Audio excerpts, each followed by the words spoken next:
الحمد لله الذي هدانا لطريقه القويم ووفقنا في دينه المستقيم. أشهد أن لا إله إلا الله وحده لا شريك له شهادة توصلنا إلى جنات النعيم وتكون سببا للنظر إلى وجهه الكريم. وأشهد أن سيدنا ونبينا ومولانا محمدا عبده ورسوله السيد السند العظيم. اللهم صل وسلم وبارك على سيدنا ومولانا محمد وعلى آله وأصحابه أولي الفضل الجسيم. أما بعد فيا عباد الكريم، فإني أوصيكم بتقوى الله الحكيم القائل في كتاب القرآن العظيم: أعوذ بالله من الشيطان الرجيم، وإذا سألك عبادي عني فإني قريب أجيب دعوة الداعي إذا دعان فليستجيبوا لي وليؤمنوا بي لعلهم يرشدون. Ma'asyiral muslimin hadirin jamaah salat jemaah rahimakumullah. Pada kesempatan yang penuh khidmat ini, di majelis yang insyaallah penuh dengan limpahan barakah ini, usikum wa nafsi bitaqwallah.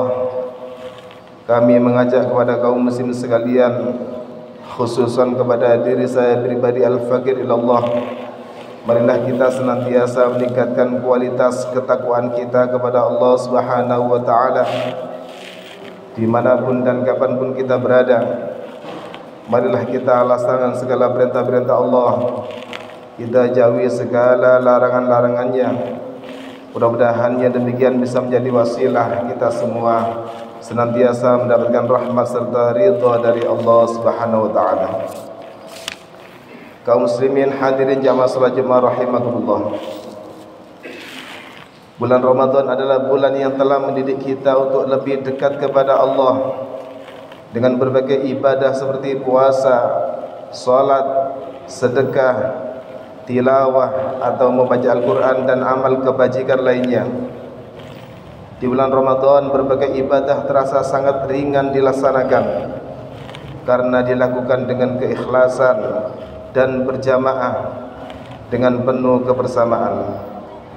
Kita merasakan sendiri bagaimana kita mengalami lonjakan spiritual saat Ramadan. Masjid penuh, Al-Quran lebih sering dibaca, doa-doa lebih khusyuk, semangat berbagi kepada sesama juga tinggi. Tren positif ini tentu harus kita jaga dengan harus melakukan ikhtiar melalui peningkatan kekuatan untuk istiqomah dalam kebaikan. Lalu bagaimana upaya kita untuk menjaga semangat ibadah yang telah kita latih selama Ramadan kemarin? Dalam kitab Risalatul Mu'awanah, Sayyid Abdullah bin Alawi Al-Haddad mengungkapkan ada 4 hal yang bisa kita jadikan motivasi agar ibadah keseharian kita bisa stabil. Peningkatan motivasi ini sekaligus akan bisa menghalau perbuatan-perbuatan maksiat yang bisa saja dilakukan karena faktor bisikan setan ataupun kesempatan. Yang pertama yaitu senantiasa menyadari keberadaan Allah Subhanahu wa taala yang mengetahui apa saja yang dilakukan oleh kita dalam aktivitas kehidupan kita sehari-hari. Kita harus sadar bahwa Allah yang mentakdirkan semua kejadian yang terjadi di muka bumi ini. Tidak ada satupun kejadian di dunia ini yang luput dari pandangan dan kehendaknya, baik terlihat dalam bentuk tindakan ataupun terbersih dalam hati. Terkait pengawasan ini, Rasulullah sallallahu alaihi wasallam telah mengingatkan kita melalui hadisnya, "Anta abudallaha ka'annaka tarahu, fa in lam takun tarahu fa innahu yarak." Engkau menyembah Allah seakan engkau melihatnya. Bila engkau tak melihatnya, tak mampu melihatnya, maka sesungguhnya Allah melihatmu. Hadis riwayat Imam Muslim. Hadirin rahimakumullah. Lalu motivasi untuk mempertahankan semangat beribadah yang kedua bisa kita lakukan dengan menyadari bahwa Allah memiliki para malaikat yang bertugas mencatat amal dan perbuatan kita. Ada dua malaikat yang membersamai kita dalam hidup, ia bernama malaikat Raqib dan Atid. Mereka akan mencatat amal baik dan buruk kita. Ketika kita melakukan ibadah dan kebaikan, maka kita akan mendapatkan balasan pahala. Sebaliknya, jika kita berbuat jahat atau buruk, maka kita akan mendapatkan balasan dan dosa di dunia maupun di akhirat. Allah Subhanahu wa taala berfirman, "Wa may ya'mal mithqala dzarratin khairan yarah, wa may ya'mal mithqala dzarratin syarran yarah." Siapa yang mengerjakan kebaikan seberat dzirrah atau atom, dia akan melihat balasannya. Siapa yang mengerjakan kejahatan seberat atom, dia akan melihat balasannya. Lalu yang ketiga, menyadari bahwa kehidupan di dunia ini memiliki batas, yakni kematian yang merupakan sebuah keniscayaan. Ketika kematian sudah datang, maka tidak ada satupun makhluk di dunia ini yang sanggup untuk menolaknya. Canggihnya teknologi kedokteran pun tak akan sanggup untuk menghentikan takdir Allah berupa kematian. Ketika Allah berkehendak mencabut nyawa makhluknya, maka itu adalah kepastian yang tak bisa ditawar ataupun ditolak. Allah telah menyebut hal ini dalam Al-Quran surat Al-A'raf ayat 34. وَلِكُلِّ أُمَّةٍ أَجَلٌ فَإِذَا جَاءَ أَجَلُهُمْ لَا يَسْتَأْخِرُونَ سَاعَةً وَلَا يَسْتَقْدِمُونَ. Setiap umat mempunyai ajal atau batas waktu. Jika ajalnya tiba, mereka tidak dapat meminta penundaan sesaat pun dan tidak dapat pula meminta percepatan. Selanjutnya yang keempat, kita harus mengingat janji dan ancaman Allah Subhanahu wa taala. Dengan mengingat janji Allah, kita akan termotivasi untuk meningkatkan kuantitas dan kualitas ibadah. Kemudian saat mengingat ancaman Allah, kita akan termotivasi untuk menjauhi segala apa yang dilarang oleh Allah Subhanahu wa taala. Ma'asyiral muslimin hadirin jamaah salat Jumat rahimakumullah.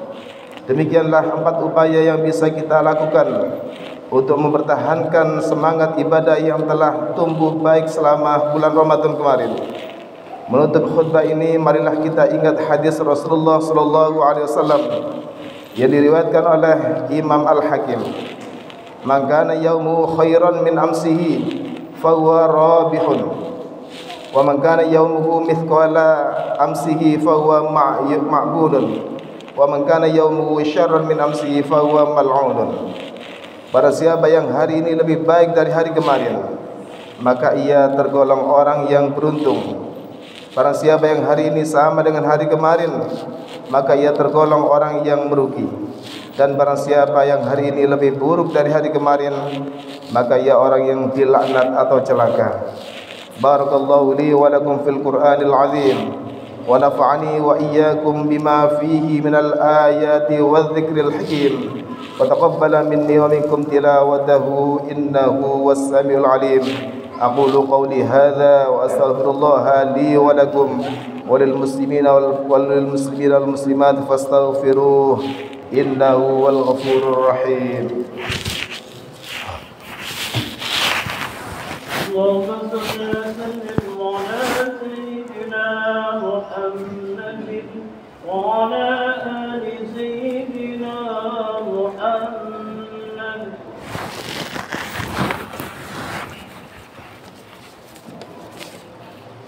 Alhamdulillah hamdan kama amar. Asyhadu an la ilaha illallah wahdahu la syarika lah, ilahun lam yazal ala kulli syai'in wakila. Wa asyhadu anna sayyidana wa maulana Muhammadan abduhu wa rasuluhu wa habibuhu wa khaliluhu, akramil awwalina wal akhirin, al-mab'uthi rahmatan lil alamin.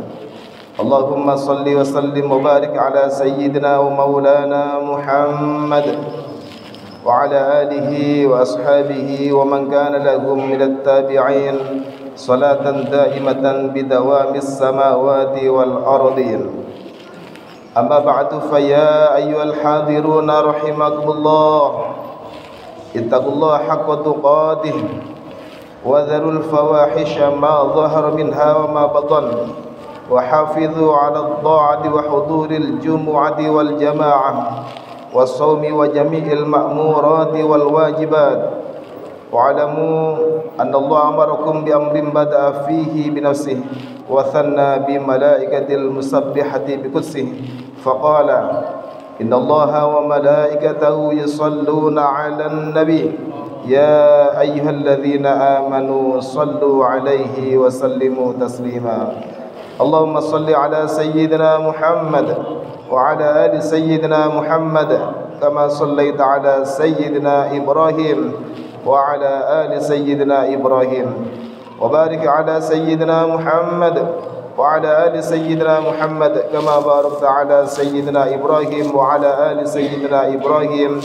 في العالمين إنك حميد مجيد اللهم اغفر للمسلمين والمسلمات والمؤمنين والمؤمنات الأحياء منهم والأموات اللهم دفع عنا البلاء والغلاء والوباء والفحشاء والمنكر والبغي والسيوف المختلفة والشدائد والمحن ما ظهر منها وما بطن من بلدنا إندونيسيا خاصة ومن بلدان المسلمين عامة إنك على كل شيء قدير ربنا آتنا في الدنيا حسنة وفي الآخرة حسنة وقنا عذاب النار عباد الله إن الله يأمر بالعدل والإحسان وإيتاء ذي القربى وينهى عن الفحشاء والمنكر والبغي يعظكم لعلكم تذكرون فاذكروا الله العظيم يذكركم ولذكر الله أكبر أقيموا الصلاة الله أكبر لا إله إلا الله